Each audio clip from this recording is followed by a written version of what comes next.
What's up, everybody, to the brand new, rebooted, newly named Kings of Tennessee podcast. I'm here with one half of the Kings of Tennessee, Billy Derrick, as always. Billy, how are we doing today? Good man. Week one is done, and we've got a lot to react to. And I don't think I expected week one to be as as filled with overreactions and headlines, but it usually is no matter what happens.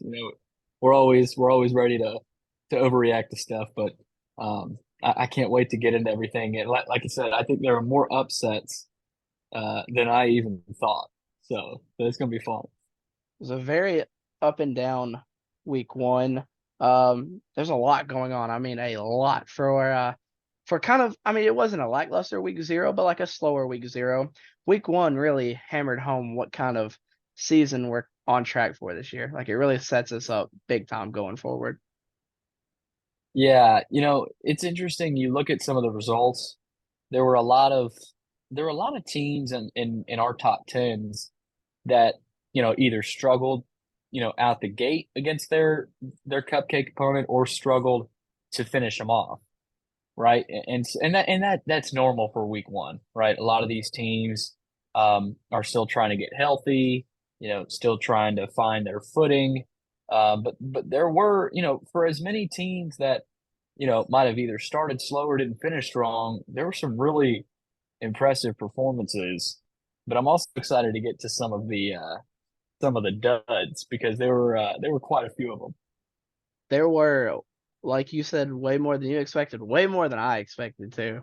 I think checking the scoreboard, we were at the Tennessee Virginia game, but even checking our phones during halftime and stuff, you're like, this is even at the 11 o'clock slate was wilder than expected. I know. I mean, right out of the gate, Colorado and TCU game of the day. I mean, felt like a 4 hour game. I mean, I was sitting down watching that. This is never going to end. I mean, these clock rules apparently have made the games longer, which I think is ridiculous. They got to get more commercials in. I think a lot of coaches are pissed about that. But yeah, I mean, it all got started with Colorado, TCU, and then of course, Tennessee, Virginia. I think we knew that was going to happen, and I'm looking forward to getting into that one. But even some of the crazy results, like Oklahoma beating Arkansas State 73-0, and you also had Ole Miss putting up 73. Who put up 80? Somebody put Oregon up put up 80. 81. I mean, what in the world? Like That this, poor duck. you can feel. Yeah, he's feeling it, but you can feel the shift of the tide and all offenses just dominating, and we've talked about it, Chase. There aren't many dominant defenses anymore. There just aren't. And that's why I might be shifting my tune a little bit on a team like USC. I know earlier, in this podcast series, I said I don't have USC in my final top four playoff because of their defense. I'm starting to shift that opinion now because there aren't many, like a lot of these top 10 teams have bad defenses just like USC. So it'll be fun. It's week one. This is what it's for, to overreact, and we've got a lot of it. Yeah, there's a lot to get into, especially from week one. Billy, I want to start with a little thing that I like to call headlines. So I want to try this out a little bit. Uh, so there's a lot to talk about from week to week of college football. So I just thought, what better way to kind of simplify it and give the people four headlines that would, when you look at them, you're like, man, that is true and that's very interesting. So Billy, why don't you lead us off with four of your headlines from week one of college football? Well, I'll start with LSU's disappointment. Coming into this season, I thought LSU was a college football playoff contender, a team that could maybe even beat Alabama again and win the West. But they've come out of the gates and lost by 20 points to Florida State.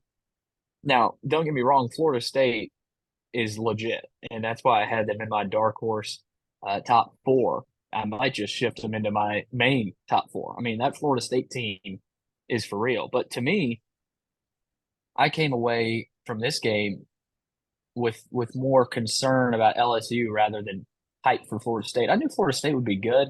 I don't know about this good, but for LSU, they just, I mean, the defense that we all thought was going to be stout just disappeared. They gave up almost 500 total yards to Florida State. LSU couldn't really run the ball at all. Their suspended running back John Emery didn't play again for like the third straight year in the season opener.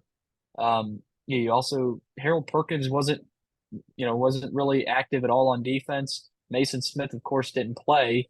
So I don't know. They just looked off. They looked off kilter. I think they'll be fine. I think now it's going to be tough for them to find a way back into the playoff race. But I still think they're alive in the West to win the West. And if you're alive to win the West, that gives yourself you give yourself a chance to win the SEC. And at that point, you win the SEC, you are in the playoff conversation. So LSU's not quite all the way dead yet, but they're getting there. So you talk about Harold Perkins, and what a weird thing to do for Brian Kelly to move him to off-ball linebacker to start the season. He was such a dominant guy last year off the edge, and coming into this season, he's listed as a top 10 pick at edge because of how dominant he was and has been in the pass rushing aspect of defense. And for Kelly to move him off ball really shone through Sunday night because he was not a factor at all. He was very slow. It was very slow to get his name called. That defense did flex its muscle from time to time, but very few and far between. And Florida State just made them pay for it. Once they got their run game going, it was kind of over after that point because they couldn't really stop Travis through the air. Keon Coleman looked amazing. But the weird move, and it's another one of the weird Kelly decisions that he's been making recently. I know the play calling was not very good Sunday night either, so I don't know what direction he has in mind for this team. Yeah, the thing about Brian Kelly, sorry, got a nasty call for now. The thing about Brian Kelly, Chase, is, you know, watching Notre Dame all these years, they call him Big Game Brian for a reason. He just, for whatever reason, Notre Dame could never win that, the biggest game of their schedule. Right. Now, I know they had that one year they went undefeated, but the big game that year was Alabama. And they lost by what? They got demolished. And of course, they played Clemson in the playoff, got dominated. So, Brian Kelly has a ton of talent still. Again, I think they'll be fine, but that was quite the red flag to open the season. And LSU fans will turn on you now. I mean, they're not going to take another effort like that. Especially in the Alabama game, they got to play Alabama on the road. They still got to play A&M. So, wait and see. They'll be better, but I don't know. That was not what I expected from LSU. A very flat start for a promising look to a season, as we thought coming into this year. There's a lot of hype behind them. A lot of people complained they were too highly ranked. A lot of people thought they were very fairly ranked, but a very flat start for the LSU Tigers. Um, I guess we can. I'll go to my first headline, kind of bouncing off yours. FSU is for real. I thought they looked great. My future bet on the Travis Heisman, it looks awesome. My futures bet on Florida State to win the ACC looks awesome. So I could not be happier from that standpoint coming out of Sunday night. I thought Jordan Travis, he made a couple bad decisions. The pick was a pick that he threw. I think sometimes he tries to do a little too much, and that's what you need out of a Heisman winner every now and then. So I'm very excited to watch him going forward. I think he's on the right track to finding himself in New York, and he has a very favorable schedule to get there. He has some big games that he could perform very well in. He just has to do that, and he should find himself in New York. I'll start the second roll of headlines with Beamer Ball, baby. Uh, South Carolina looked incredibly disappointing against North Carolina. To my very happy eyes, boy, that offensive line couldn't block anybody on Twitter. I mean, Spencer Rattler was fighting for his life, and Drake May is for real. I love Drake May. Watching him, he's so unreal. Like he's so accurate. He's so confident with his game. But South Carolina falls to North Carolina. I don't remember the exact score off the top of my head. I don't have it in front of me. It 31-17. 31-17. Thank you, good sir. But yeah, it was a fun time to watch. They looked not very good. That offensive line is going to be a very big problem going forward. Yeah, that's not what you want to see if you're a Gamecock fan. And I was watching that game. Of course, I was at the Vandy game, and I had a couple of games, on a couple other screens. And the first half, I thought Carolina looked okay. I mean, they didn't look great, but UNC didn't really play that well in the first half either. It's kind of a clunker there, for a lot of that the first part of that game. But the crazy part of this game, Spencer Rattler played his butt off. He was 30 of 39 for 353 yards, but he got sacked 9 times. I mean, you're not going to beat anybody getting sacked 9 times, although Joe Burrow did against the Titans. So yes, they were bad, but North Carolina is a better team. I mean, Shane Beamer's quote after the game, talking about the chain gang and them eating hot dogs. I'm like, that was all like, He's such what a in the world? joke. Like, I mean, I can see why, there were so many people celebrating. I'm not the biggest fan of Shane Beamer, to be honest. I'm just not. I don't think he carries himself with a lot of class. Now, I don't know the guy. I think he's entertaining. He's fun. He fits this era of college football, and I think he's going to do good things. I think he's going to take over the role of Clemson eventually, right? The dominant school in South Carolina, just because of the way he operates. But they just got outclassed. UNC is a better team. UNC's defense was better. Now, a lot of that was South Carolina's offensive line. But man, for the Gamecocks, they got to shore it up because their schedule's brutal now. I mean, they can be looking at a 6-6, 7-5 season, after this loss. I think who did I that you Vanderbilt plays South Carolina, correct? I know we talked about that on their over under list. Yeah. Uh, Yep. after this past week, I picked Vanderbilt. Um, in our over under segment, I'm very confident now. In that fact because I don't know if they have the offensive line to compete with in a big game. We said this going into that game. North Carolina's defense last year was not very good, and I still don't think they're the best. South Carolina's offense made them look like a very good defense and a very formidable defense. Now I know Gene Chizik is there, and he's a great defensive coordinator. He was a great defensive mind at Auburn, so that kind of helps out in their favor as well. But Mhm. just from a Tennessee fan perspective, we watching the D line against Virginia, that D line is going to eat Spencer Rattler alive this year if they can't figure that out.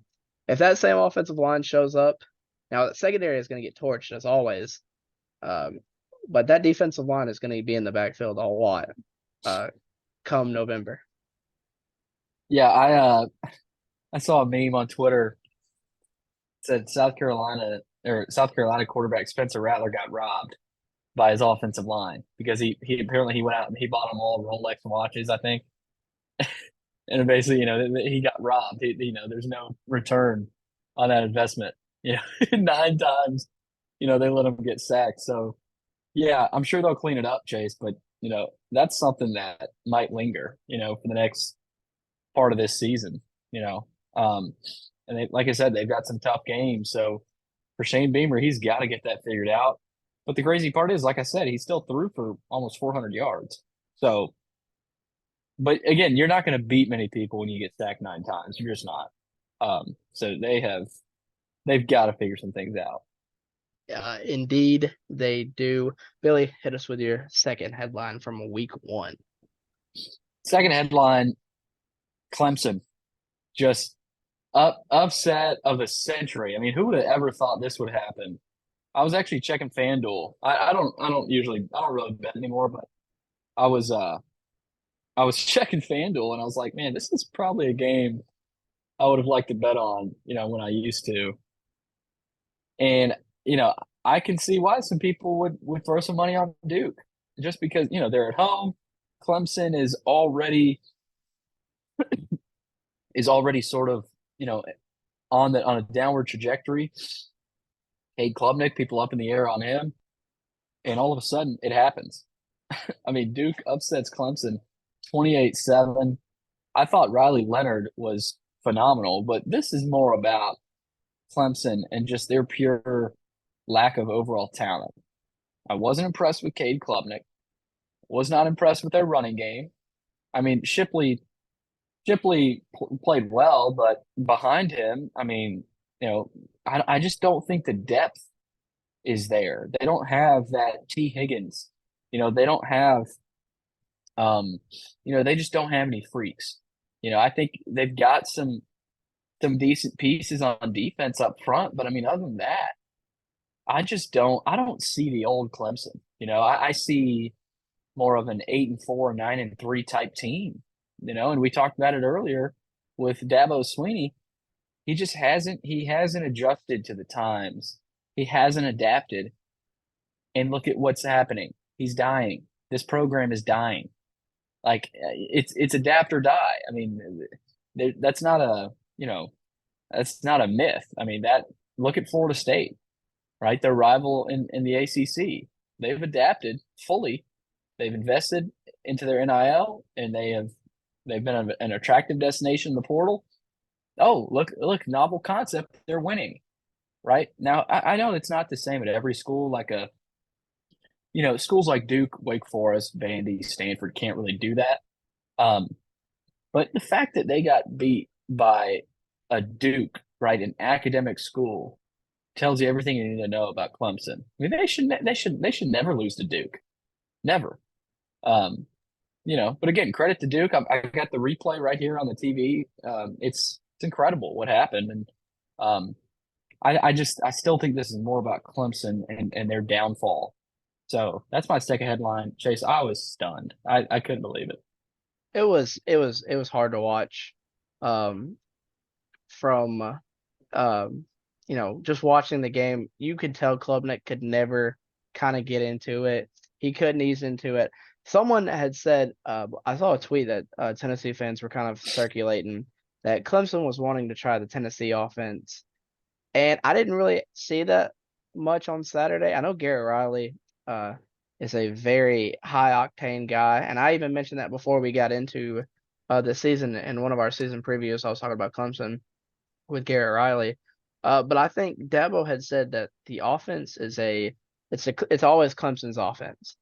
And I think sometimes you kind of have to be willing to let another coach kind of take that and run with it. As like Garrett Riley wants to come in and run his offense, let him come in and at least try to run his offense. And if that doesn't work, then we can transition back to the regular Clemson offense. But I think also what gets slept on is Mike Elko and what he's done at Duke is 9 wins last year and then start the season 1-0, beating a top 10 team at home.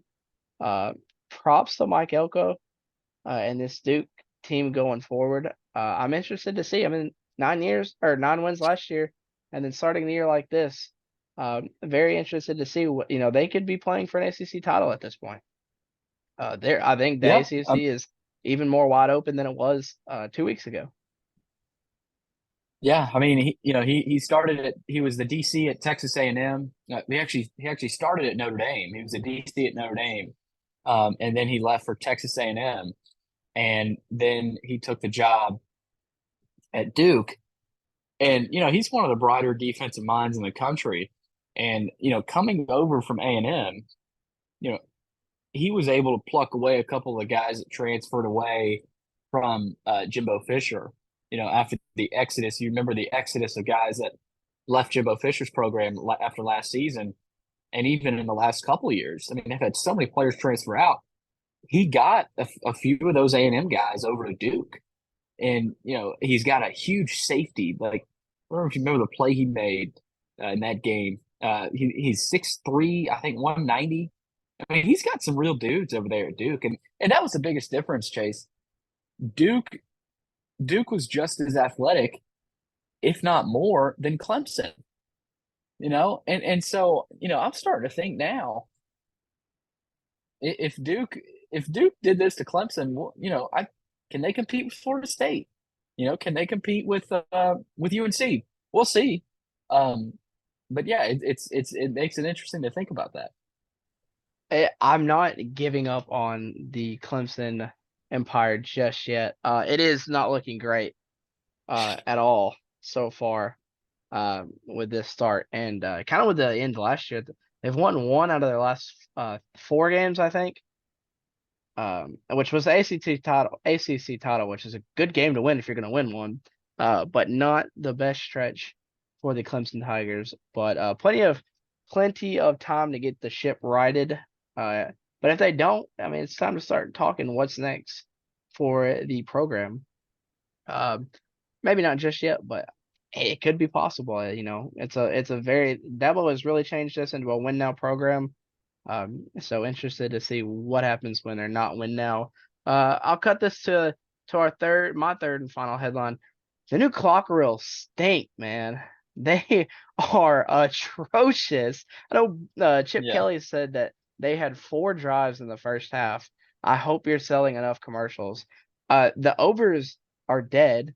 Betting the overs this past weekend was the most miserable thing of most people's lives because you're either not hitting the over or you're hitting it with 4 minutes left or 1 minute left. And it's like, I know you said that to you it feels like the new clock is like making the game longer. I feel like the game is going by so much quicker. You're like, you blink and you're in the third quarter and you're like, this is not. There's some games now. There were some games that felt forever, like that Tennessee game. I'm not gonna lie, took a little long. Uh, yeah, but that FSU LSU game, I'm like, man, we're already in the third quarter. I know the live yeah, bet the bet for UCLA at one point was over 71, and I don't think they hit 50. yeah. I mean, there are a lot of the games that there were like you said, there's definitely some games that the new clock rules didn't really play a role. Um, but I just remember I was in the booth for the Vandy Hawaii game, and that was, I mean, it felt like a 6 hour game. I mean, I know they had the delay, but it just felt like the clock rules, revolve more around commercials, than they do anything else. But my last headline here, Chase, is I think Michigan is far and away the best team in the Big Ten. Like it's not even close. Um, and I say that because yeah, they went out and dominated East Carolina 30-3. JJ McCarthy looked great. Jim Harbaugh wasn't on the sideline. They had that weird formation they did, threw up the fours, and they honored him. But Ohio, I was not impressed with Ohio State and Kyle McCord. I know they ended up beating Indiana and they didn't allow a touchdown, but Indiana is not very good. And that's a team I think you should dominate. And I was watching that, and I think it was 17-3 for a while. With Indiana kind of hanging around. And so I know it's game one, week one. I just don't think Ohio State. Um, I I just again I think it's another year where Ohio State will not compete um, with Michigan. I think Michigan's got a chance to win it all. I really do, and I know I've said that before. But yeah, my third and final headline. I think Michigan owns the Big Ten. I don't think that's a big surprise, but that was sort of stamped after Ohio State's lack of dominance over a bad Indiana team. Yeah, I also was not very impressed with Ohio State, and neither apparently was the AP because Florida State ended up jumping them for that fourth spot this past week. Speaking of jumping in the AP, it's time to unveil our top 10. So, Billy, if you would, give us your top 10 after week one. Top 10 after week one, I'll go number one, Georgia. Number two, Michigan. Number three, Florida State. Number four, Alabama. Number five, USC. number 6, Ohio State, number 7, Penn State, number 8, Tennessee, number 9, Notre Dame, and number 10, Washington. And I'll run through some of my flips there. I took a look at the AP top 10, and I said, okay, I'm gonna make some waves here. I got Florida State jumping Alabama just because of how dominant they looked against a fellow top 10 team, at least at the time, right? Top 5 team, LSU. Alabama played MTSU, and they were really impressive, but it was MTSU. I think Florida State has already proved themselves as a more elite team. And then USC right there at 5. I had them jumping Ohio State just because, like I said, I haven't been impressed. I wasn't impressed with Ohio State. I know it's week 1, but I got Ohio State at 6. Penn State 7. I thought they looked good against West Virginia. West Virginia is not very good. Tennessee at 8. I had them jumping. Or no, yeah, who did I have them jumping? Let's see. I can't remember, but I had Tennessee jumping one or two teams there. Notre Dame at 9. Um, and then Washington at 10. So I had Notre Dame jumping to Washington. I really liked what I saw from Notre Dame. I know it's TSU, but I mean, man, that offense looks really good through 2 weeks. They got to play in week 0. I still like Washington a lot, but yeah, Georgia, Michigan, Florida State, Alabama, USC, top 5, and rounding it out, Ohio State, Penn State, Tennessee, Notre Dame, and Washington. So there's my top 10. I love how you got Tennessee and Notre Dame in that top 10. Yeah, 2 traditional powers, and a lot of traditional teams in this top 10, and I always love seeing that in college football. So there's my top 10. I don't think this will be like this next week though. I think there will be some shifting maybe with Alabama. Maybe I mean maybe some teams not looking good and you drop them back, right? What does Florida State look like after their big win? So I'm excited, but that's my top 10 right now. We are same on some of these teams and different on kind of 6 through 10 for us is a little different, but not too far off. Number 1, of course, for me is Georgia, followed by number 2, Michigan. Number 3, I'm with you on this one, Billy, and I'm glad we're on the same page. Florida State at number 3, thought they looked fantastic against LSU. 4 is Bama. Now 5, I didn't really punish Ohio State too terrible after 1 week, so I've got Ohio State at 5. USC at 6, Washington at 7. Washington beat a very good Boise State team. I don't know. I think that's kind of gotten lost over the weekend, just because of how lopsided that score was. But Boise State's a very solid team out of the Mountain West, and Washington pummeled them. And I think the offense looked fantastic. Michael Penix looked great, so that's why I have them at 7. Penn State coming in at 8, followed by Texas at 9. I saw people, even the AP Tennessee jump Texas. I don't know about that just yet. We'll find that out very soon. Saturday, that won't Right. matter. That could either not matter or it could matter a whole lot. And then rounding out number 10, I have the Tennessee Volunteers. Uh, Slower start to the season than I expected. I guess that would be a good time to quickly recap my thoughts on that game that I was at.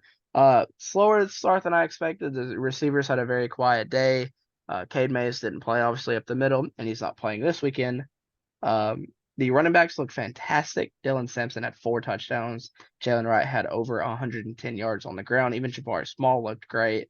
I'm glad that Joe Milton ran a little bit. He made me happy with some of the step up decisions to step up and run instead of taking a sack.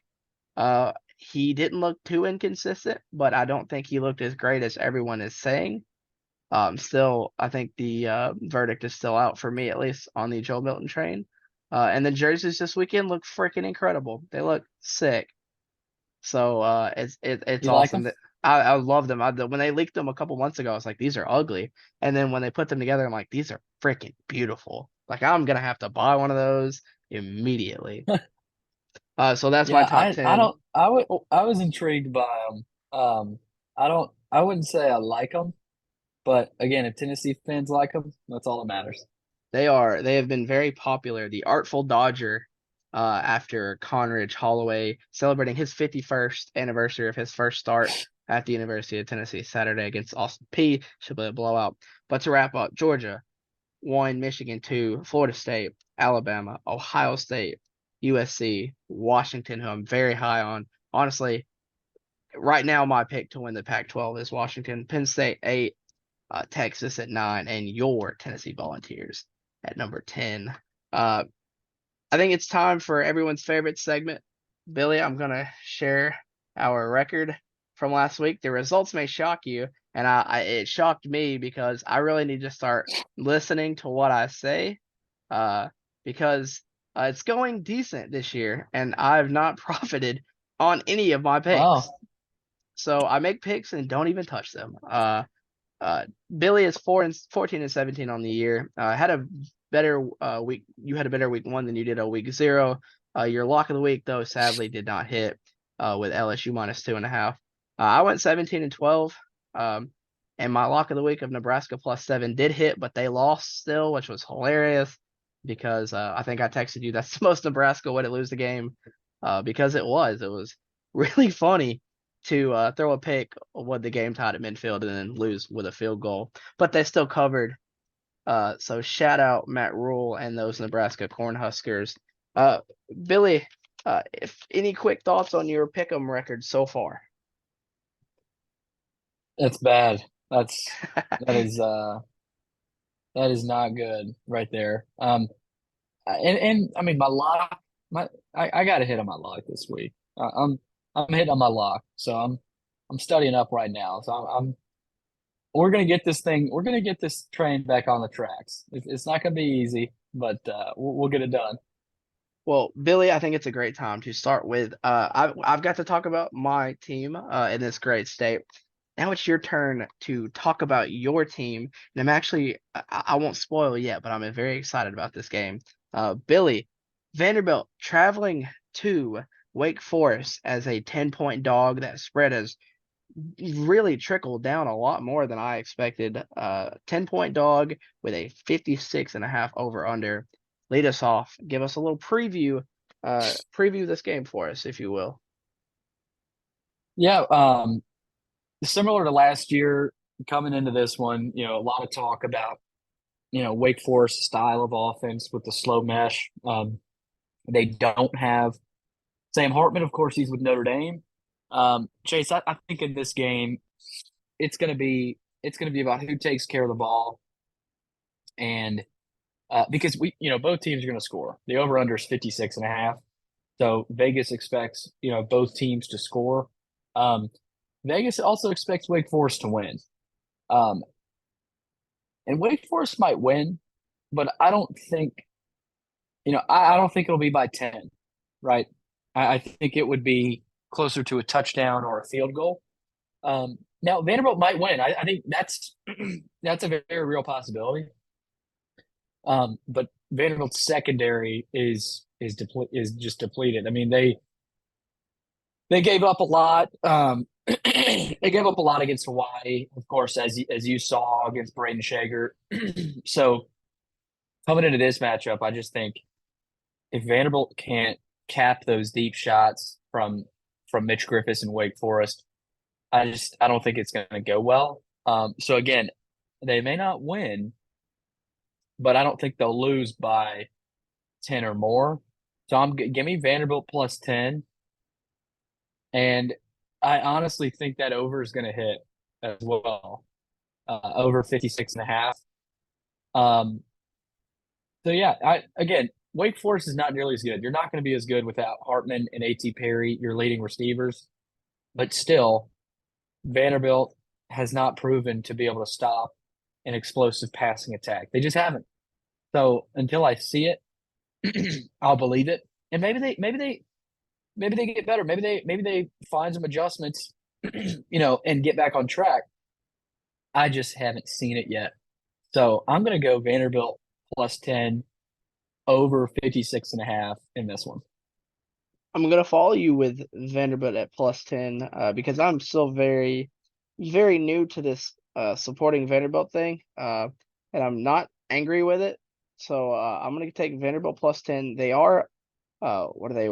I think they're 1-1 so far on the spread this season. Didn't cover against Hawaii, and I think they covered, but I'm not real sure. I actually think they might be 0-2 against the spread, but I'm going to take it here. It's on the road, but like you said, Sam Hartman is not there at Wake Forest, so that kind of makes this a different game.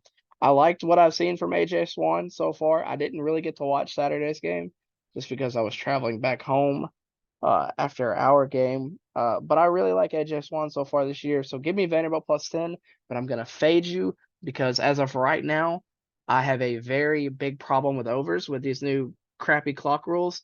So right now, the overs or the unders are the play, I think, in my head. So give me under 56.5. But I really like AJ Swan and I really like Vanderbilt here. And I'm not going to be surprised if Vanderbilt does pull this off this weekend. Uh, I will not be surprised. If my UConn money line hit last week, I would take Vanderbilt money line here, but we don't want to get too far ahead of ourselves yet because we love that pick record being positive. So yeah, I like that. I like that a lot actually. I'm very confident. It was leaning toward my lock of the week, but I don't know yet. It's up there. It's one of the top two. Uh, but the next game on our list, Notre Dame with Sam Hartman. Speaking of the devil, uh, 7.5 point favorites going in on the road to a very solid NC State team. Although UConn did cover last week, with the over being set at 50.5. I'll lead off by going. I like Notre Dame's offense a lot. I know you talked about it earlier. Even though it was TSU, that offense looked great. I love Sam Hartman. I absolutely love Sam Hartman. So give me Notre Dame minus 7.5. And what I just said about the under, ignore it completely because it's Sam Hartman at quarterback. So I'm gonna go Notre Dame minus 7.5 on the road at NC State, and I'm taking the over easily here of 50.5. Yeah, this is a no-brainer. I mean, Notre Dame minus 7.5 is the play, and the over is the play. I mean, I might just put this as my lock of the week. I mean, but the hook scares me. It just does. The hook always scares me. If it was 7, I wouldn't even think about it. I'd go lock of the week, lock it in Notre Dame minus 7, but it's 7.5.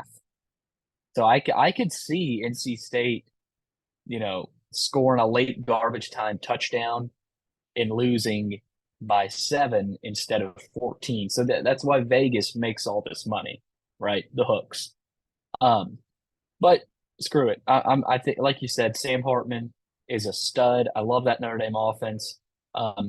Their defense will get a test, right? I think Brennan Armstrong is a pretty good player at quarterback for NC State. But yeah, give me Notre Dame minus 7.5 and over 51. Yeah, if I love Sam Hartman to death. Uh, Probably one of my guys right now so far in college football. One of my top guys. I love watching him play. I think he's a great quarterback. Um, but another take on great quarterbacks that have been going around recently. Nebraska going on the road to basically, I think you talked about it a little bit earlier. Kind of the story of the weekend. Nebraska going into Colorado as a 2.5 point dog. Now, mind you, that spread last week was Colorado plus 10. And after the TCU game, that spread, no, plus 7. And after the TCU game, that spread has completely 180'd in favor of Colorado. Billy, I want you to lead this off because I kind of have a little quick rant on Colorado, if you will. Oh, I'm interested to hear that. Um, yeah, what I saw against TCU was unbelievable. I mean, I knew they were good. Like I knew they could probably make a bowl. I just didn't know at the lines of scrimmage, like O line, D line, how good they were. Now TCU, I was not impressed with TCU at all. But Colorado, man, they're rolling. They get to go back home in front of an electric crowd in Boulder. 11 a.m. kick. Only favored by 2.5, though. That's a little scary. A little scary with Matt Rule and the pissed off Nebraska Cornhuskers after last week. Their juices are going to be flowing. tempers are going to be flaring in this rivalry because this is a rivalry. We can't forget about that.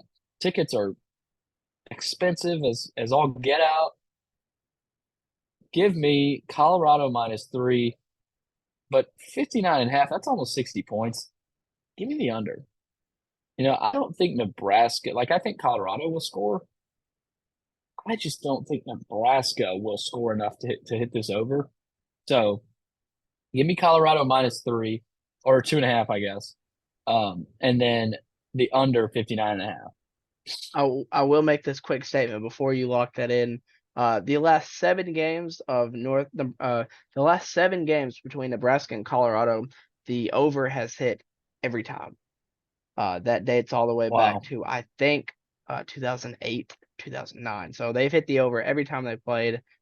Uh, so that's a little tidbit for the week.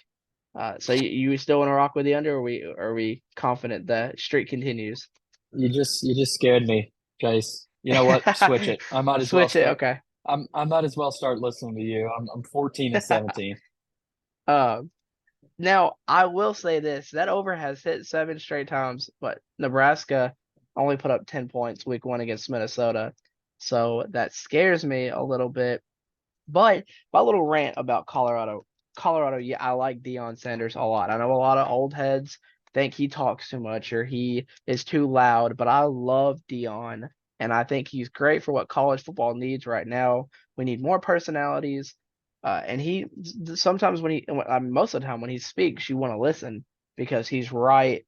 And I think he's a great motivator. I think he's a great team guy. I think he's a great coach. I know a lot of people are dogging him from Jackson State. Oh well, he's first time in the in the big leagues and this and that, but he really came out and proved a lot of people wrong. But my argument is you are still 2-11 in your last 13 games, and you beat a team who lost over 30 players last year to the NFL draft.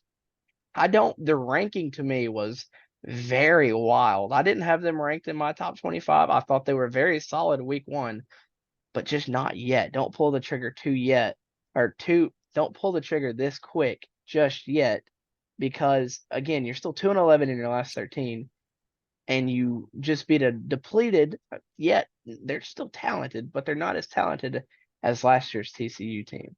So I don't want to get caught up too much in the hype, so I'm gonna go out on left field as of right now. Consider myself a Colorado fader, and not because of Dion. It's just because I think the hype around them has gotten a little out of control. Give me Nebraska money line, straight up, on the road. Nebraska money line. Billy, your face, that was hilarious. I know a lot of people Wow. would be shocked by that, but I will say this: TCU, if TCU runs the ball that game, they win. They started throwing the ball. Let me find these stats real quick because it was absurd that Colorado gave up 262 rushing yards, over 7.1 yards a carry to TCU, and TCU started throwing the ball. And when you have a guy like Travis Hunter, who's a flipping dog, the D on his jersey is correct. He's a dog. You can't throw to that man because he will pick you off.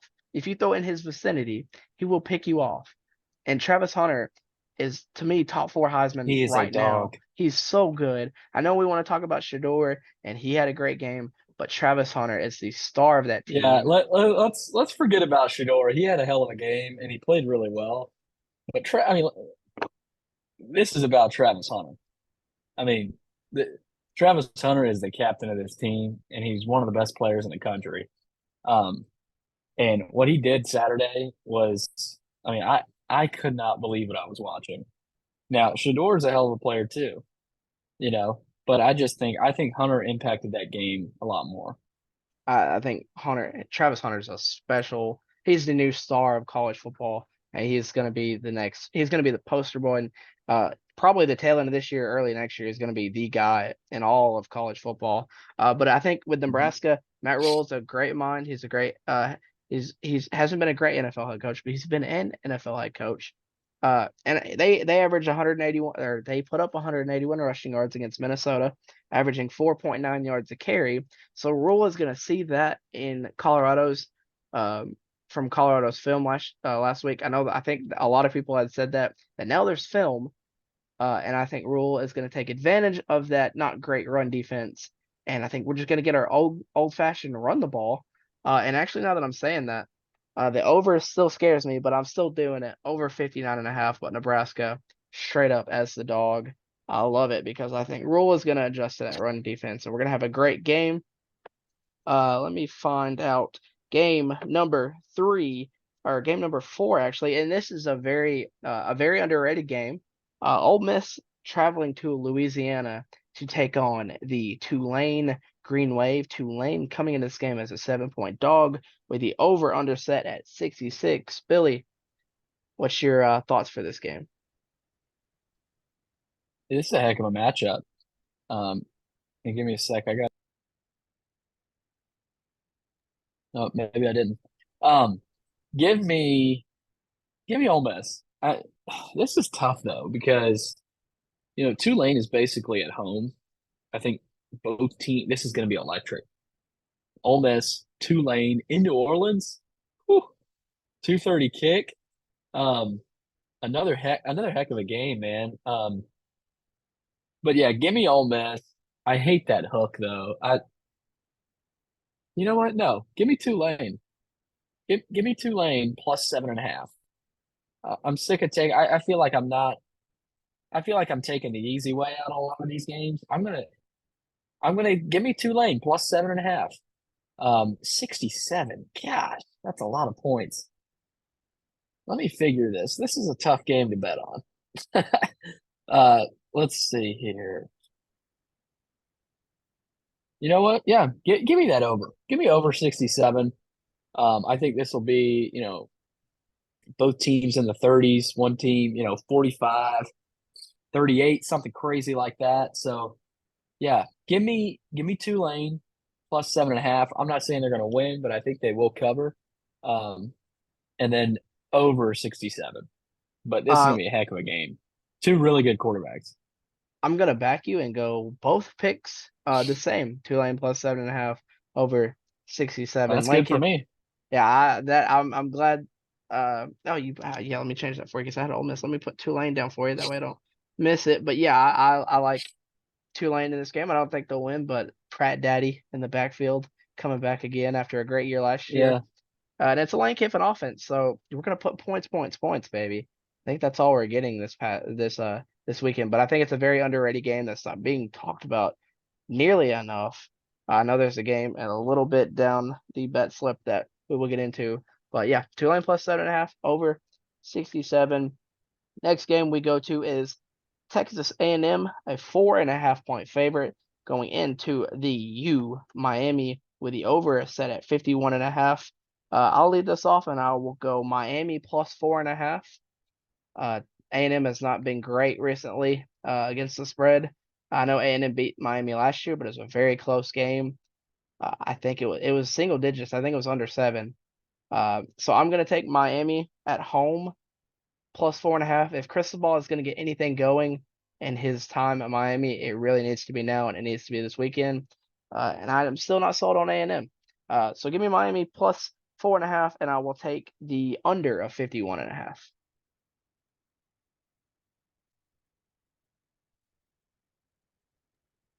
Yeah, this is another tough one and another game that you look at and you're just kind of confused immediately. I mean, you don't know much about either team yet.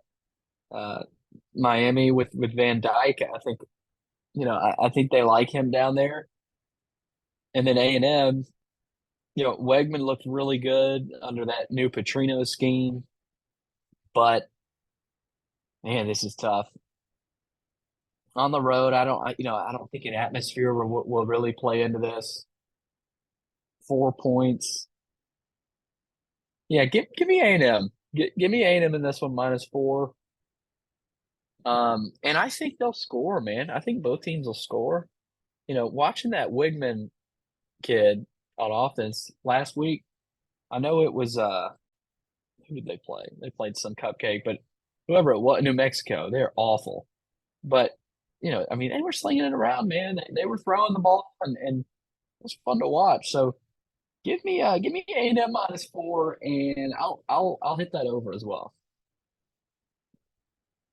So A&M, that's our one of our first head-to-head clashes for this upcoming week with both team and the over/under. So you have A&M and over 51 and a half. The next game is such a fun game in my opinion. The Battle of the Cy-Hawk Trophy. Iowa Ooh. going to Iowa State as It's always a so early in the season. it Feels is, like and it's always so early. I don't get it. They did this. When I was making this list, I was like, already Cyhawk, Iowa State. I guess it goes to show you how much Iowa State has really not been a factor.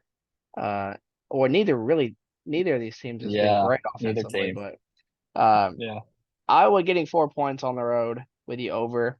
This is the best over of the weekend, over under, because it's 36 and a half.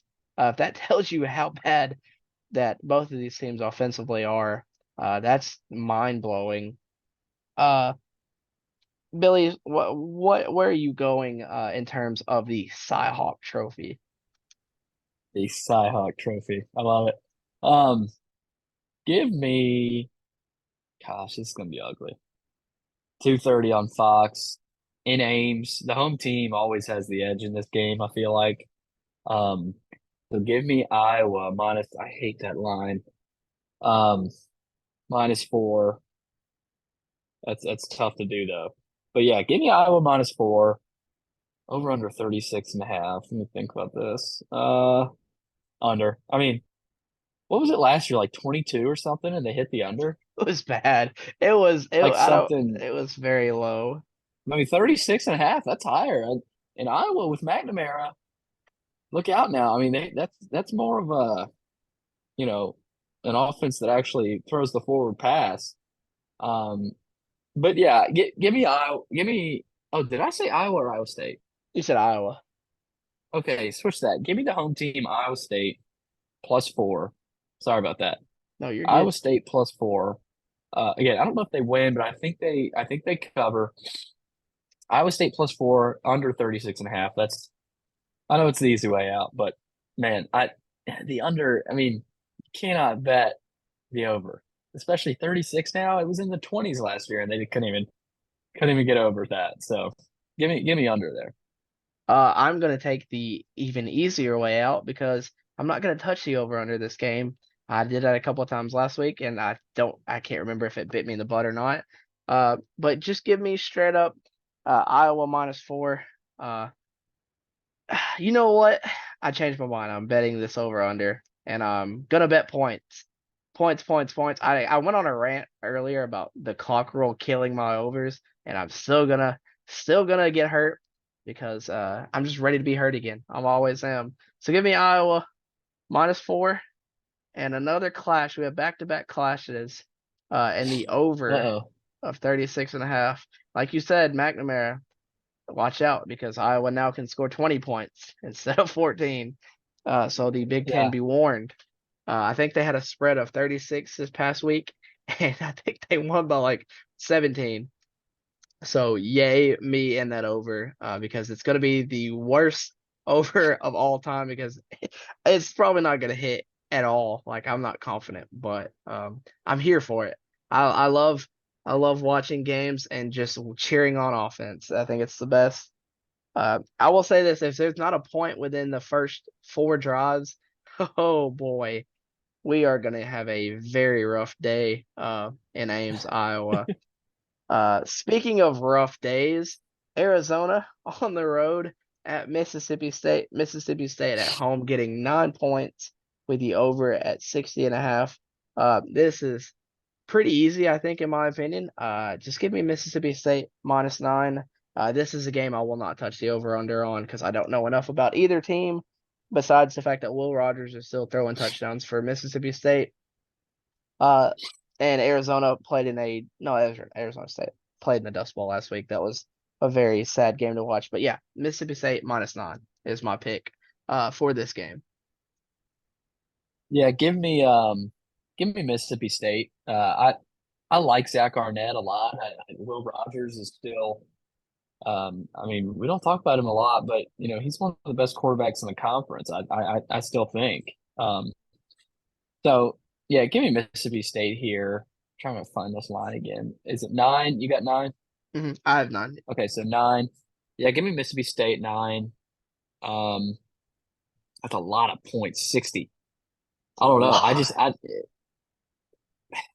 And it's not the same. I mean, I guess they're still technically running the air raid, but I don't like that. Give me the under there. I just don't know. That scares me to take it. But anytime I see a 60 with two teams that I just don't know enough about, my brain tells me to go under. So that's probably a stupid bet, but screw it. I think that plays a big part of me just avoiding the over under at all this on this game because it would probably cause me a stroke out. Because I would get very into it early, and I feel like I would be let down because that is a lot of points for this Yeah. matchup. The second to last game on this bet slip, we have Auburn with new head coach Hugh Freeze going into Cal as a 6.5 point favorite. What a weird road trip for Auburn. With the over under set at 53.5. Billy, who you going with in terms of this matchup? Man, this one I thought a lot about. But give me Cal. Give me the Cal Golden Bears plus 6.5 to cover. Um, and give me the under 54. This is another game. If I ever don't know a ton about either team, give me the under. I don't see Auburn with Hugh Freeze on year one. I just don't see him having a ton of success this year. Um, Now maybe they go on the road and beat Cal, but I and again they could win, but Cal just they don't win by 6.5. I think it's going to be closer than people think. Give me Cal plus 6.5 and the under 54. I don't think that Auburn offense will impress too many people. This is becoming rivalry week between the two of us because I'm going to clash again. I'm gonna take Mm, Auburn minus 6.5. Don't ask me why, but I'm feeling it. And Auburn put up 59 against a not great UMass team. So at least I know why they can score against a team that can't. Uh, and I think Cal's the same way. So I'm going to go over 54 because I think this game is going to be probably 40-20. Uh, that sounds kind of correct in my head. So yeah, I'm gonna go over 54 in this game. That's welcome to my logic when it comes to picking games. It's like that sounds right. I can see it happening. So yeah, give me Auburn 6.5 in the over of 54. But Billy, let's get into. We don't have a sponsor, so no sponsor yet. Game of the week. Uh, this is a game that I'm so excited about. Texas, the Texas Longhorns on the road in Tuscaloosa to take on the Alabama Crimson Tide. I know Alabama right now is a 7 point favorite with the over under being set at 54.5. So Billy, lead us off in our game of the week. Game of the week: Alabama, Texas. Give me Bama -7. I uh I just I don't think Texas is nearly the team they were last year. They lost Bijan Robinson. They lost some pieces on defense. Now they still have Quinn Ewers, who is really good, and Xavier Worthy, who is really good. So I think they will score, and I think the over will hit. But I think Alabama will also score, and I think they will run the ball a lot better than they did last year against Texas because their offensive line is improved. I think Milrow, I thought he looked really good. I know it's MTSU, but I mean, he looks like a freak of nature. Um, I like Alabama more this year than I did last year, but I don't like Texas as much as I did last year. Um, I just something about them this year. without Bijan Robinson, that's going to be tough to run the ball um, against Alabama. So give me the Alabama Crimson Tide to beat Texas and cover -7. I think it'll be, yeah, this could be a 10-point win for Alabama here at home. Night game. I think the home field advantage will play to their advantage. Um, and give me the over. I think both teams score. Bama -7. Give me that over as well. Book it. Billy, I would like to welcome you to my lock of the week. I've got to save it for the very end because I actually just sat here and looked over my bets, contemplating what I wanted to be my lock of the week. And what better way to do this than the game of the week? Give me lock of the week Texas +7. And I would almost be crazy enough to put Texas money line. But I'm going out on a limb. I have a 1-1 record, so I think I have enough room, not really, to be kind of cute, not really, with this pick. But I really like Quinn Ewers, and I'm really not sold on Jalen Milroe. Uh, I think a lot of games come down to quarterback play, and Texas has the better quarterback here.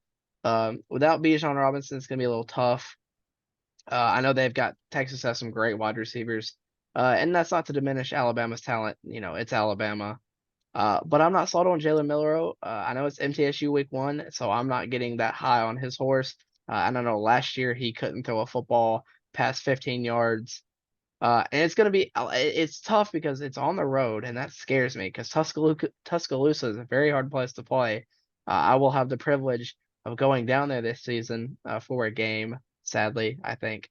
Um, but it's gonna be tough for Texas coming in on the road in this game. But we don't care, baby. Even though you're the little brother to my UT, you're the little UT. Lock of the week, baby. Double horns up, lock of the week. Texas +7. If I had people behind me ringing bells like college game day, it would be this because Texas is gonna do it. Don't even be surprised if Texas wins, but didn't want to go that bold. Texas +7 and the over 54.5 because, like you said, I think we're gonna get points.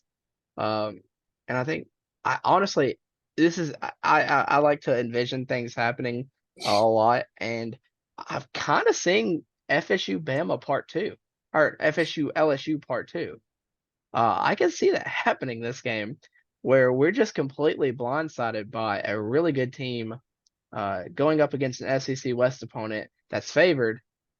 Uh, but yeah, give me Texas +7 lock of the week. Lock it in. 1-1 record. Let's make it 2-1, baby. Go horns, hook 'em horns. Is I think that's how they say it. Hook 'em. Yeah, hook Uh, 'em. No, Billy. I think it'll be a good game. I think it'll be a really good game. I just think Alabama, they'll be locked and loaded. But man, I can't wait for that. For me, Chase, lock of the week. I know I teased it earlier with Notre Dame. Um, let's see, I'm trying to find their line again. 7.5. Okay, 7.5, 51. I really like Notre Dame.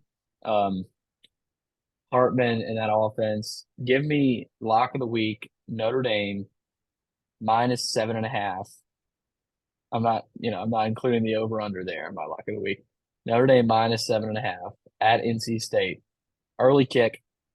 A lot of times, Chase, those early kicks will favor, um, will favor the road team because, the home team, they get up there in their own facility and they're kind of, they're a lot of times they'll just still be half asleep, because you didn't have to drive over from the hotel, whatever.